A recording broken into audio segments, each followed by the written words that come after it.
कभी ऐसा हुआ है कि एक जबरदस्त इंटरव्यू दिया, सैलरी हाइक भी बढ़िया मिली, ड्रीम जॉब एकदम पक्की, लेकिन जैसे ही एचआर को बताया कि नोटिस पीरियड 3 महीने का है, और बस सारा खेल ही खत्म हो गया। आज हम भारत के कॉर्पोरेट जगत के इसी 90 दिन के जाल को समझने की कोशिश करेंगे।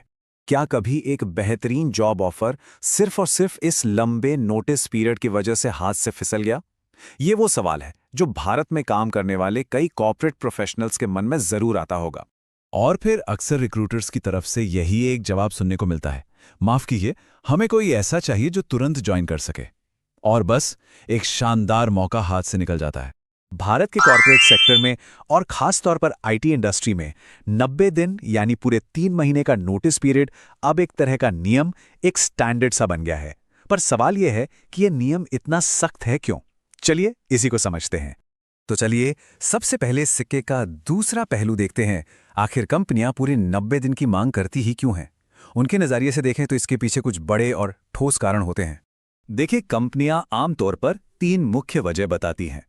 पहली, कि एक सही स्किल वाला रिप्लेसमेंट ढूंढने में अच्छा खासा वक्त लगता है।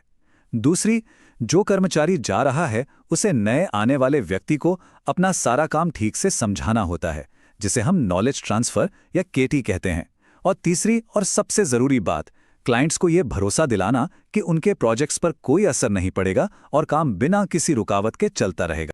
लेकिन यहाँ एक बहुत बड़ा सवाल खड़ा होता है। अगर हम भारत की तुलना दुनिया के दूसरे देशों से करें, जैसे अमेरिका या यूरोप, तो वहां नोटिस पीरियड सिर्फ 15 से 30 दिन का होता है। जी हां, सिर्फ 2 हफ्ते से 1 महीना। तो सवाल तो सीधा सा है कि अगर वो लोग 2 हफ्तों में सब कुछ मैनेज कर सकते हैं, तो फिर हमें 3 महीने क्यों लगते हैं? क्या उनके प्रोजेक्ट्स नहीं होते हैं? बिल्कुल होते हैं। तो फिर यहां ये इतना लंबा इंतजार किस लिए? और बस यहीं से इस कहानी का एक दूसरा, ज्यादा गहरा पहलू शुरू होता है। कई एक्सपर्ट्स और कर्मचारियों का मानना है कि ये नोटिस पीरियड असल में स्मूथ ट्रांजिशन के लिए नहीं, बल्कि कर्मचारियों को कंपनी में रोके रखने का एक टूल है, एक जाल की तरह। तो ये रिटेंशन टूल होता क्या है? सीधी भाषा में कहें तो ये एक ऐसी पॉलिसी है जो भले ही कागज पर ना हो, लेकिन इसका असली मकसद कर्मचारियों के लिए नौकरी छोड़ना इतना मुश्किल बना देना है कि कंपनी छोड़ने वालों की संख्या अपने आप कम हो जाए। तो ये जाल काम कैसे करता है? बहुत सिंपल है। सबसे पहले, ज्यादातर नई कंपनियां 3 महीने इंतजार नहीं करना चाहती, जिससे अच्छे भले ऑफर हाथ से निकल जाते हैं। दूसरा, आपकी मौजूदा कंपनी के पास आपको काउंटर ऑफर देने, इमोशनल दबाव बनाने या किसी तरह मनाने के लिए बहुत ज्यादा समय होता है। और आखिर में 3 महीने का ये लंबा इंतजार मानसिक रूप से इतना थका देता है कि कई लोग नौकरी बदलने का विचार ही छोड़ देते हैं। तो इसका मतलब क्या इस जाल में फंस कर रह जाना ही एकमात्र रास्ता है? बिल्कुल नहीं। अगर थोड़ा स्मार्ट तरीके से इस गेम को खेला जाए तो इस सिचुएशन को हैंडल किया जा सकता है। चलिए कुछ बहुत ही कारगर तरीकों पर नजर डालते हैं। यहाँ 3 प्रो टिप्स हैं। पहली, अपने मैनेजर से खुलकर बात करें और एक अर्ली रिलीज के लिए नेगोशिएट करें। अपने बची हुई छुट्टियों का इस्तेमाल करके भी इस पीरियड को कम किया जा सकता है।